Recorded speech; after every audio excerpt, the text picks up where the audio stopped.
Breaking news చూస్తున్నాం. నాంపల్లి కోర్టుకు జగన్మోహన్ రెడ్డి చేరుకున్నారు. అయితే బేగంపేట నుంచి నాంపల్లి వరకు కూడా పోలీసులు భారీ భద్రతను ఏర్పాటు చేశారు.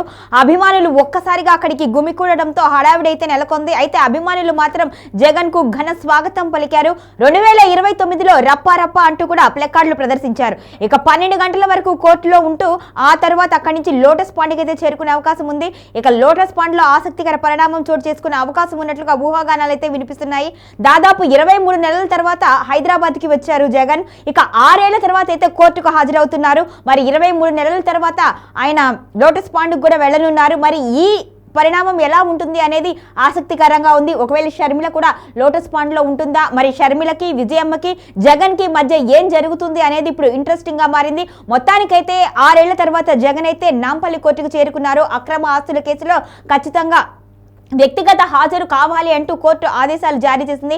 దీని మీద ఈ రోజు ఆయన కోర్టుకు హాజరయ్యారు. ఇక దీని తర్వాత అయితే ఆయన లోటస్ పాండ్కి చేరుకునే అవకాశం ఉన్నట్లుగా కూడా తెలుస్తోంది.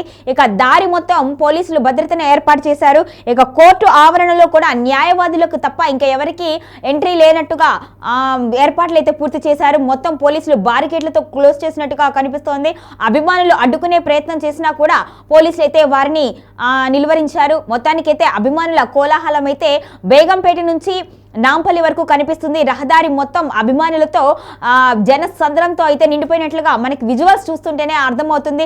జగన్ ఎంట్రీతో తెలంగాణలో ఉన్న వైసీపీ అభిమానుల్లో అయితే కొత్త ఉత్సాహం వచ్చిందని చెప్పాలి. జగన్ ని కలవాలి అని ఉత్సాహంతో అభిమానులు అయితే భారీగా చేరుకున్నారు. ఆయన కోసం ప్రత్యేకమైన బొకేలను తీసుకొని కూడా వచ్చారు. కానీ ఆయన పోలీసుల పర్యవేక్షణలో ఉన్నారు కాబట్టి ఖచ్చితంగా ఆయన్ని కలుసుకునే అవకాశం అయితే ఉండదు. కానీ అభిమానులు అయితే తమ అభిమానాన్ని అయితే ప్రదర్శిస్తూ ఉన్నారు. ఇక 2029లో రప్ప అంటూ కూడా ప్లెకార్డులు ప్రదర్శించారు. మొత్తానికైతే పోలీసు భద్రత మధ్య జగన్ అయితే సిబిఐ కోర్టుకు చేరుకున్నారు. ఇక అనంతరం కోర్టులో వాదనలు ముగిసిన అనంతరం ఆయన లోటస్ పాండ్కి చేరుకునే అవకాశం ఉంది. మరి లోటస్ పాండ్ లో కూడా ఇంకొక ఇంట్రెస్టింగ్ అంశం అయితే ఆసక్తికరంగా మారనుంది. అక్కడ విజయమ్మ ఇక షర్మిల కూడా ఉండే అవకాశం ఉన్నట్లుగా తెలుస్తోంది. షర్మిల విజయమ్మ జగన్ మధ్య ఏం జరుగుతుంది, ఇన్ని రోజులుగా మాట్లాడుకొని వాళ్ళందరూ కూడా మరి ఇప్పుడు ఏ విధంగా మాట్లాడుకునే అవకాశం ఉంది, ఇక రాజకీయాలను పక్కన పెట్టి వ్యక్తిగతంగా అందరూ ఒకరితో ఒకరు మాట్లాడుకునే అవకాశం ఉందా, మళ్ళీ వారి కుటుంబం దగ్గరయ్యే అవకాశం ఉందా అనేది కూడా ఇప్పుడు విశ్లేషకులు అయితే అంచనా వేస్తున్నారు.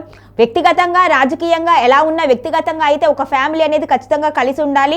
సో కాబట్టి వైఎస్ కుటుంబానికి ఇప్పుడు జగన్మోహన్ రెడ్డి పెద్ద దిక్కు కాబట్టి ఖచ్చితంగా విజయమ్మతో షర్మిలతో సానుకూలంగా స్పందించి మళ్ళీ వారి సత్సంబంధాలు కుటుంబపరంగా కొనసాగే అవకాశం ఉంటుంది అని కూడా మరి విశ్లేషకులు అయితే అంటున్నారు. మరి చూడాలి ఈ లోటస్ పాండ్ నుంచి బయటకు వచ్చిన తర్వాత అక్కడ పరిస్థితులు ఏ విధంగా ఉన్నాయి ఏంటి అనేది మనకి తెలియనుంది.